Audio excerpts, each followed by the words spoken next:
we're here with Austin, who's from Uniswap. Austin is a researcher over at Uniswap. So before I ask you that question of what does a researcher do over at Uniswap, for those that don't know, a lot of people do. What is Uniswap? Very high level. Yeah, so we're a decentralized trading protocol on mostly like Ethereum-based chains. It's a good place to sort of bootstrap liquidity and sort of allow people to trade assets they want to trade on.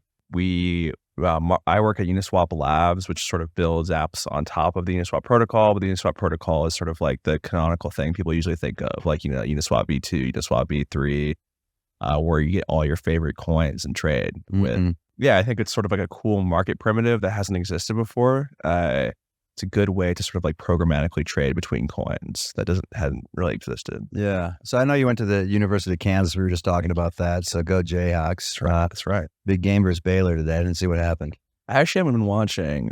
I should. I'll have to check it out. I placed a bet on Kansas earlier. So I hope we did you right. I hope we did you right. So what is I don't know if that was something you studied, blockchain at Kansas, or what's your background quickly? And then would love to hear what does a researcher mean? Yeah. In Uniswap. So I used to, I guess my background's in like econ and math.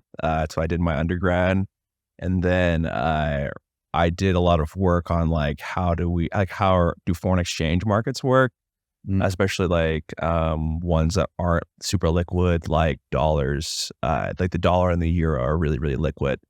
But there's actually a ton of currencies, right? There's like 180 currencies that trade, and I was sort of surprised like how horrible the trading experience was. And that was one of the things that sort of got me interested in these new trading primitives like Uniswap and AMMs in general. So I've been in crypto for a little while.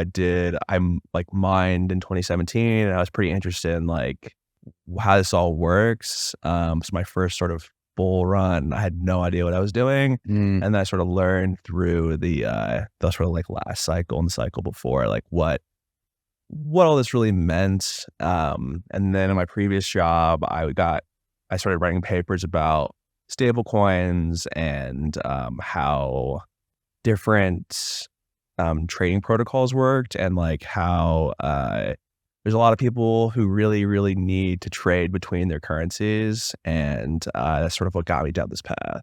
So in terms of like your day-to-day in your research, are you looking for, different, I guess, protocols or like dApps that you guys would be bringing on? Or are you kind of saying, hey, these guys are legit, or these guys are some meme coin, or some folks that are, going to rug pull someone? Or yeah, so when we're thinking about V2 to V3, we're sort of thinking about how do we make liquidity provision that's done like more capital efficient, more efficient just in general. We think V3 is a pretty efficient market structure. And then for V4, we were thinking about like, what is the benefits of crypto-based markets, and how can we leverage those to sort of make a better trading experience? So like one of the really big benefits of crypto is like programmability, composability, customization. And so we wanted to lean into that. So V4 is really targeted at that customization, that composability, and to make and sort of to lean into the benefits of crypto-based markets. And so I think a lot of the things we do on the protocol research side is thinking about like, how can we make these markets better? What are the pain points for our users and for the future users? And how can we remove those? And I think the other part of that is like, what would be really good for AMM design? What would be good for like what's missing between like us and the next billion users, and how can we remove those? Yeah. And how do you guys compare to like some of the other, I guess competitors, if you will, that are out there today? And you guys were kind of like, I'd say like the first big one, probably one of the most recognizable. But once you're kind of at that top of the mountain, everyone starts gunning for you and seeing where there's some gaps ultimately, and maybe skip a few steps from you guys paving the path forward. But what would you guys say? Just things that you're able to share publicly, what's coming out. But would love to hear. Yeah, I think that when we look at competitors, I think it's just, that's sort of the benefit of these markets is anyone can list their protocol, they can put it on chain, and if it's better than ours, you should go use it, right? Yeah. And so we sort of look at sometimes what are our competitors doing and what are they doing better than us? I think like they do the same thing to us. They look at our protocol, they say, what are we doing better than them? Try to iterate off of that. And so I think that's one of the benefits of these markets is that we can all learn from each other to sort of push towards a better ecosystem. I think V4 will be really good at that. It'll be just like one of the things I think about when DEX design is that like, V2 to V3 took like 2 years, V3 to V4 took like three years. And the hope is with V4, we can allow people to build intermittent steps. We can have experimentation, we can have designs, we can try new things. Because that's sort of the benefit in the end of the day is just like try a bunch of stuff and see what sticks and see what can, what could be better than what we're doing today. Yeah.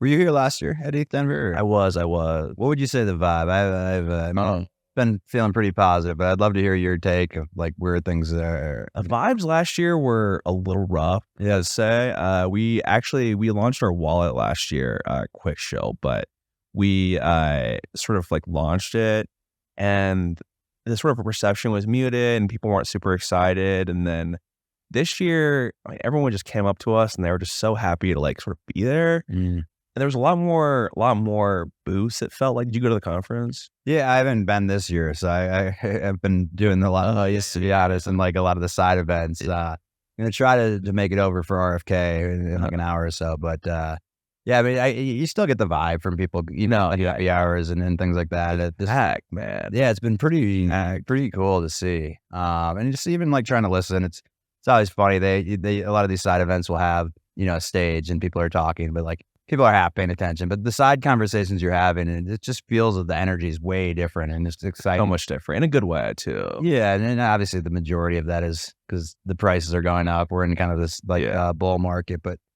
coming out of the, with the ETF, your Bitcoin, obviously we're at ETH Denver, but there's even rumors of a potential ETH ETF and just the market overall. I think, we're starting to see that energy and excitement and people, it's just funny. I always use like my fantasy football chats as an example. That's your one. You start getting, some texts coming in. The Uber driver starts talking about it, which in the past has not been good, for crypto. No. But right now, hopefully it continues. But it's sort of funny, I think, that like people really get their sentiment from price. Yeah. Like it's like the tech didn't change overnight. It's so funny thing, right? Like, people who've been in this industry for a while, they've been building, they haven't really, it's not, everyone's like, the tech's so good now. And I'm like, it's the same thing as it was yesterday. Right. And it's sort of funny how like sentiment changes and how sentiment impacts price and then price impacts sentiment. So it's sort of unique to me, at least. Like I sort of like, I'm a big believer in these like AMM based markets, and everyone's like, "Wow, this thing works so great." They're saying that right now, and it's like a year ago you were not a big fan of it. So it's funny to rip the signal from the noise, I guess. Yeah, we were talking about some of the meme coins earlier. Which someone, I forget who I was talking to, but there's like raising $100 million fund just for meme coins. And it's just this whole community-based, excitement. Yeah. There's really nothing like really behind it. I wish them the best of luck. Yeah, it's kind of like you're waiting until it gets rug pulled, but it's always very fascinating. But I think it gets down to like the whole kind of core of this community base and the people with it. I spent about a decade in software sales and traditional markets, and just the energy, the excitement of people feels like what it started with like 10 years ago when I was just started in like the tech scene. And it just feels good. The excitement's back. People are building. People built in the bear market. Now you're starting to see some of the fruits of those labors. And so, it's super exciting. What are you, I guess, most excited for in the next, I always say a couple years, but I guess with crypto, it's a couple months. You got to ask it. I think one of the things I'm really excited about is I think layer 2 is another sort of like all L1s will be a pretty big unlock for the space. One thing that I think a lot about is that like the Uniswap protocol is like 30% of all block space on Ethereum right now. And that like really prices out every other use case, right? Like when you're trying to send money to your friend or something like that, and you're competing for that block space with someone who really wants to buy something. Yeah. And it makes it impossible to sort of like gas fees are big right now. They are. And it's like, because people really want to do stuff on it. But that also makes it impossible for people to build things that are new or and try new things out. And so I think that one thing I'm excited about is for layer twos to change how these gas markets work, and then people can just try stuff. Yeah. I think like we do our best work with these quick experimentations, and people are unable to do that right now because of high gas fees. I think layer twos will make it a lot easier. And I think that's sort of like the Ethereum mindset as well. It's like layer twos are where all these experimentation should be. And then the main, the L1 should sort of stay the same and then be sort of like censorship resistant and I don't know, like immutable. So I'm very excited about layer twos. Very cool. Well, thank you for coming on, Austin. I know we're at our 10-minute mark here. Wanted to just hop in, hop out, but really excited to meet you guys. You guys are cool dudes. We were hanging out a little bit before, and excited to be here at East Denver with you. Thank you. Thank you for having us on. I'll switch it back to Mark now.